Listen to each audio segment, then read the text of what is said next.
Welcome to career insights. ಇವತ್ತು ಆರ್ಥಿಕ ಇಲಾಖೆಯಿಂದ ಭರ್ತಿ ಮಾಡಿಕೊಳ್ಳಲು ಮಂಜೂರಾತಿ ನೀಡಲಾಗಿರುವ ಹುದ್ದೆಗಳ ಮಾಹಿತಿಯನ್ನು ನೋಡೋಣ. ಸುಮಾರು ಇಲ್ಲಿ ನೋಡಬಹುದು, ಒಟ್ಟು 32 ಇಲಾಖೆಗಳಲ್ಲಿ ಸುಮಾರು 24,300 ಹುದ್ದೆಗಳು ಖಾಲಿ ಇರುವಂತದ್ದು. ಇವು ಆರ್ಥಿಕ ಇಲಾಖೆಯಿಂದ ಭರ್ತಿ ಮಾಡಿಕೊಳ್ಳಲು ಮಂಜೂರಾತಿಯನ್ನು ಪಡ್ಕೊಂಡಿದ್ದಾವೆ. ಸೊ ನಾವು ಒಂದೊಂದೇ ಡಿಪಾರ್ಟ್ಮೆಂಟ್ ನೋಡೋದಾದ್ರೆ, ಕೃಷಿ ಇಲಾಖೆಯಲ್ಲಿ group A 72 post, group B 100 post, ಇನ್ನು ಗ್ರೂಪ್ ಸಿ 381 ಹುದ್ದೆಗಳು ಖಾಲಿದ್ದು, ಒಟ್ಟು ಕೃಷಿ ಇಲಾಖೆಯಲ್ಲಿ 553 ಹುದ್ದೆಗಳು ಖಾಲಿ ಇರುವಂತದ್ದು ಸ್ನೇಹಿತರೆ. ಇನ್ನು ನಂತರದಲ್ಲಿ ಎರಡನೇ ಇಲಾಖೆ ಪಶುಸಂಗೋಪನಾ ಇಲಾಖೆ. ಇದರಲ್ಲಿ ಒಟ್ಟು ಗ್ರೂಪ್ ಎ 22 ಹುದ್ದೆಗಳು ಖಾಲಿ ಇರುವಂತದ್ದು ಮತ್ತು ಗ್ರೂಪ್ ಬಿ ಇಲ್ಲಿ ಇಲ್ಲ. ಗ್ರೂಪ್ ಸಿ ಇಲ್ಲಿ 9 ಹುದ್ದೆಗಳು, ಒಟ್ಟು 31 ಹುದ್ದೆಗಳು.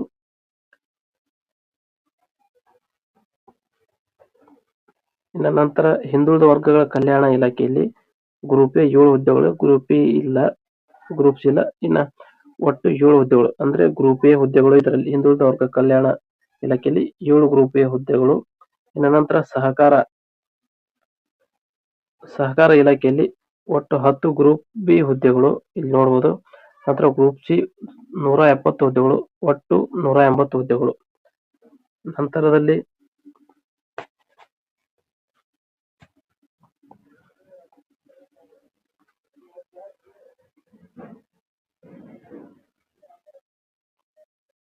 ಸಿಬ್ಬಂದಿ ಮತ್ತು ಆಡಳಿತ ಸುಧಾರಣೆಗಳ ಇಲಾಖೆ 5ನೇ ಇಲಾಖೆ. ಸಿಬ್ಬಂದಿ ಮತ್ತು ಆಡಳಿತ ಸುಧಾರಣೆಗಳ ಇಲಾಖೆಯಲ್ಲಿ ಗ್ರೂಪ್ ಎ 2, ಗ್ರೂಪ್ ಬಿ ಇಲ್ಲ, ಗ್ರೂಪ್ ಸಿ 56 ಹುದ್ದೆಗಳು ಇರುವಂತದ್ದು, ಒಟ್ಟು 58 ಹುದ್ದೆಗಳು ಖಾಲಿ ಇರುವಂತದ್ದು.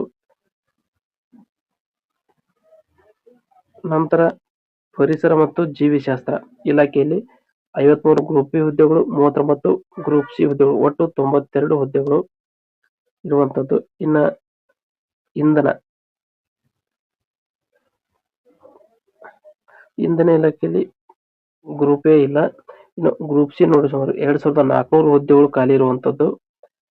ಗ್ರೂಪ್ ಸಿ ಹುದ್ದೆಗಳು ಎಲ್ಲ ಇಲಾಖೆಗಳಲ್ಲೂ ಆಲ್ಮೋಸ್ಟ್ ಜಾಸ್ತಿ ಇದಾವೆ. ನಂತರ ಆರ್ಥಿಕ ಇಲಾಖೆಯಲ್ಲಿ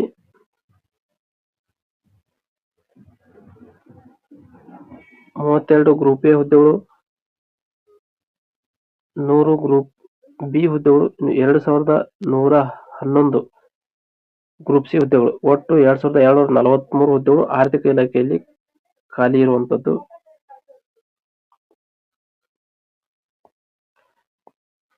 ಇನ್ನು ನಂತರದಲ್ಲಿ ಆಹಾರ ಮತ್ತು ನಾಗರಿಕ ಸರಬರಾಜು ಇಲಾಖೆಯಲ್ಲಿ ನೋಡೋದಾದ್ರೆ, ಗ್ರೂಪ್ ಎ ಬಿ ಇಲ್ಲ, ಗ್ರೂಪ್ ಸಿ ಅಲ್ಲಿ ಒಟ್ಟು 3 ಹುದ್ದೆಗಳು. ಇದರಲ್ಲಿ ಆಹಾರ ಮತ್ತು ನಾಗರಿಕ ಸರಬರಾಜು ಇಲಾಖೆಯಲ್ಲಿ 3 ಹುದ್ದೆಗಳು ಇರುವಂತದ್ದು. ಇನ್ನು ನಂತರ ಕೈಮಗ್ಗ ಮತ್ತು ಜವಳಿ ಇಲಾಖೆಯಲ್ಲಿ ಗ್ರೂಪ್ ಎ ಇಲ್ಲ, ಗ್ರೂಪ್ ಬಿ 12 ಹುದ್ದೆಗಳು. ಕೈಮಗ್ಗ ಮತ್ತು ಜವಳಿ ಇಲಾಖೆಯಲ್ಲಿ 12 ಗ್ರೂಪ್ ಬಿ ಹುದ್ದೆಗಳು ಇರುವಂತದ್ದು. ಇನ್ನು ನಂತರ ಆರೋಗ್ಯ ಇಲಾಖೆಯಲ್ಲಿ 220 ಗ್ರೂಪ್ ಎ ಹುದ್ದೆಗಳು, ಗ್ರೂಪ್ ಸಿ 1505, ಒಟ್ಟು 1725 ಹುದ್ದೆಗಳು ಖಾಲಿ ಇರುವಂತದ್ದು.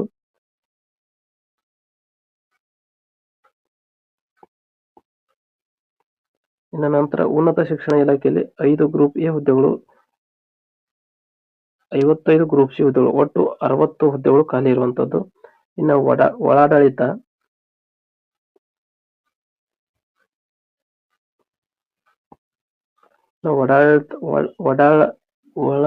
ಇಲಾಖೆಯಲ್ಲಿ 5 ಗ್ರೂಪ್ ಎ ಹುದ್ದೆಗಳು, ಇನ್ನು 552 ಗ್ರೂಪ್ ಸಿ ಹುದ್ದೆಗಳು, ನಂತರ 557 ಟೋಟಲ್. ಇನ್ನು ವಸತಿ ಇಲಾಖೆಯಲ್ಲಿ ಗ್ರೂಪ್ ಬಿ 2, ಇನ್ನು ಗ್ರೂಪ್ ಸಿ 36, ಒಟ್ಟು 38 ಹುದ್ದೆಗಳು ಖಾಲಿ ಇರುವಂತದ್ದು. ಇನ್ನು ನಂತರದಲ್ಲಿ ಕನ್ನಡ ಮತ್ತು ಸಂಸ್ಕೃತಿ ಇಲಾಖೆ ಸ್ನೇಹಿತರೆ, ಇಲ್ಲಿ 15ನೇ ಇಲಾಖೆ ಕನ್ನಡ ಮತ್ತು ಸಂಸ್ಕೃತಿ ಇಲಾಖೆ. ಅದರಲ್ಲಿ ಒಟ್ಟು ಗ್ರೂಪ್ ಬಿ 6 ಹುದ್ದೆಗಳು. ಇದರಲ್ಲಿ ಗ್ರೂಪ್ ಬಿ 6 ಹುದ್ದೆಗಳು ಖಾಲಿ ಇರುವಂತದ್ದು. ಇನ್ನು ಕಾರ್ಮಿಕ ಇಲಾಖೆಯಲ್ಲಿ ಗ್ರೂಪ್ ಬಿ 7 ಹುದ್ದೆಗಳು. ಇನ್ನು ಭಾರಿ ಮಧ್ಯಮ ಮತ್ತು ಮಧ್ಯಮ ಕೈಗಾರಿಕಾ ಇಲಾಖೆಯಲ್ಲಿ 1 ಗ್ರೂಪ್ ಎ ಹುದ್ದೆ, 9 ಗ್ರೂಪ್ ಬಿ ಹುದ್ದೆ, 32 ಗ್ರೂಪ್ ಸಿ ಹುದ್ದೆಗಳು, 42 ಟೋಟಲ್. ಇನ್ನು ವೈದ್ಯಕೀಯ ಶಿಕ್ಷಣ 147 ಗ್ರೂಪ್ ಎ ಹುದ್ದೆಗಳು, 5 ಗ್ರೂಪ್ ಬಿ ಹುದ್ದೆಗಳು, 181 ಗ್ರೂಪ್ ಸಿ ಹುದ್ದೆಗಳು ಖಾಲಿ ಇರುವಂತದ್ದು. ಒಟ್ಟು 333 ಹುದ್ದೆಗಳು ವೈದ್ಯಕೀಯ ಶಿಕ್ಷಣ ಇಲಾಖೆಯಲ್ಲಿ ಖಾಲಿ ಇರುವಂತದ್ದು. ಇವು ಆರ್ಥಿಕ ಇಲಾಖೆಯಿಂದ ಮಂಜೂರಾತಿ ಪಡೆದುಕೊಂಡಿರ್ತವು.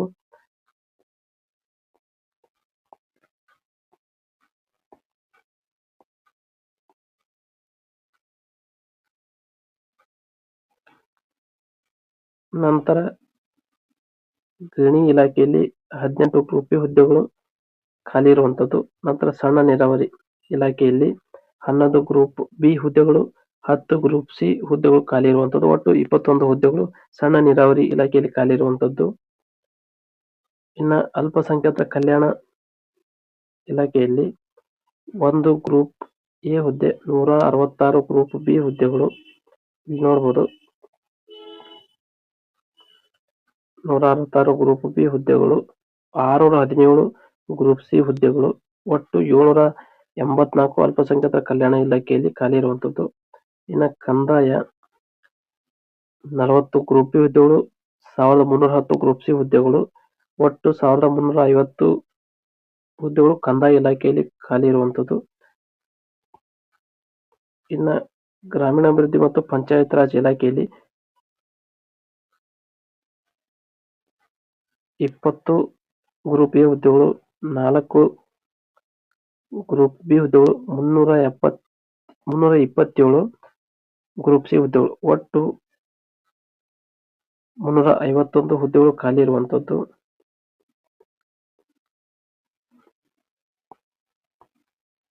ಇನ್ನು ನಂತರ ಪರಿಶಿಷ್ಟ ಜಾತಿಗಳ ಕಲ್ಯಾಣ ಇಲಾಖೆಯಲ್ಲಿ 10 ಗ್ರೂಪ್ ಎ ಹುದ್ದೆಗಳು, 7 ಗ್ರೂಪ್ ಬಿ ಹುದ್ದೆಗಳು, ಸುಮಾರು 875 ಗ್ರೂಪ್ ಸಿ ಹುದ್ದೆಗಳು ಖಾಲಿ ಇರುವಂತದ್ದು. ಒಟ್ಟು 892 ಹುದ್ದೆಗಳು ಖಾಲಿ ಇರುವಂತದ್ದು. ಇನ್ನು ನಂತರದಲ್ಲಿ ಪರಿಶಿಷ್ಟ ಪಂಗಡಗಳ ಕಲ್ಯಾಣ ಇಲಾಖೆ ಇದರಲ್ಲಿ 200 ಗ್ರೂಪ್ ಸಿ ಹುದ್ದೆಗಳು ಅಷ್ಟೇ ಖಾಲಿ ಇದ್ದವು. ಇನ್ನು ನಂತರ ಶಾಲಾ ಶಿಕ್ಷಣ ಮತ್ತು ಸಾಕ್ಷರತಾ ಇಲಾಖೆಯಲ್ಲಿ ಸುಮಾರು 5267 ಗ್ರೂಪ್ ಸಿ ಹುದ್ದೆಗಳು ಖಾಲಿ ಇರುವಂತದ್ದು ಸ್ನೇಹಿತರೆ. ಸೊ ಇದರಲ್ಲಿ ಗ್ರೂಪ್ ಸಿ ಹುದ್ದೆಗಳು ಬಹಳಷ್ಟು ಇದ್ದವು. ಶಾಲಾ ಶಿಕ್ಷಣ ಮತ್ತು ಸಾಕ್ಷರತಾ ಇಲಾಖೆ ಇದೊಂದರಲ್ಲಿ 5267 ಗ್ರೂಪ್ ಸಿ ಹುದ್ದೆಗಳು ಖಾಲಿ ಇರುವಂತದ್ದು. ಇನ್ನು ರೇಷ್ಮೆ ಇಲಾಖೆಯಲ್ಲಿ 2 ಗ್ರೂಪ್ ಎ ಹುದ್ದೆಗಳು, 4 ಗ್ರೂಪ್ ಬಿ ಹುದ್ದೆಗಳು, 9 ಗ್ರೂಪ್ ಸಿ ಹುದ್ದೆಗಳು. ಒಟ್ಟು 15 ಹುದ್ದೆಗಳು ಖಾಲಿ ಇರುವಂತದ್ದು ರೇಷ್ಮೆ ಇಲಾಖೆಯಲ್ಲಿ.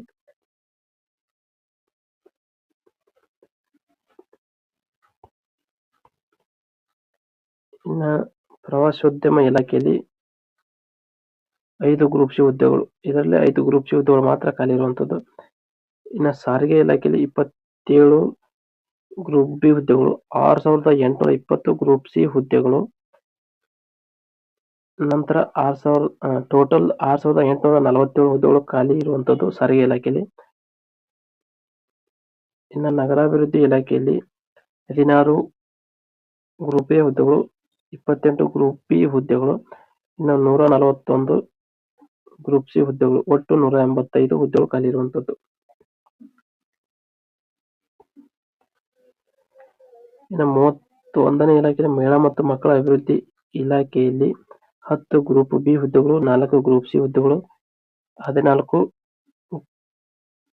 ಟೋಟಲ್ ಅಂದ್ರೆ 10 ಗ್ರೂಪ್ ಬಿ ಹುದ್ದೆಗಳು, 4 ಗ್ರೂಪ್ ಸಿ ಹುದ್ದೆಗಳು. ಒಟ್ಟು 14 ಹುದ್ದೆಗಳು ಖಾಲಿ ಇರುವಂತದ್ದು ಮಹಿಳಾ ಮತ್ತು ಮಕ್ಕಳ ಅಭಿವೃದ್ಧಿ ಇಲಾಖೆಯಲ್ಲಿ. ಇನ್ನು ಕೊನೆ ಇಲಾಖೆ ಯುವಜನ ಸೇವೆಗಳು ಇಲಾಖೆಯಲ್ಲಿ 4 ಗ್ರೂಪ್ ಸಿ ಹುದ್ದೆಗಳು. ಇದರಲ್ಲಿ ಗ್ರೂಪ್ ಸಿ ಹುದ್ದೆಗಳು ಮಾತ್ರ ಇರುವಂತದ್ದು.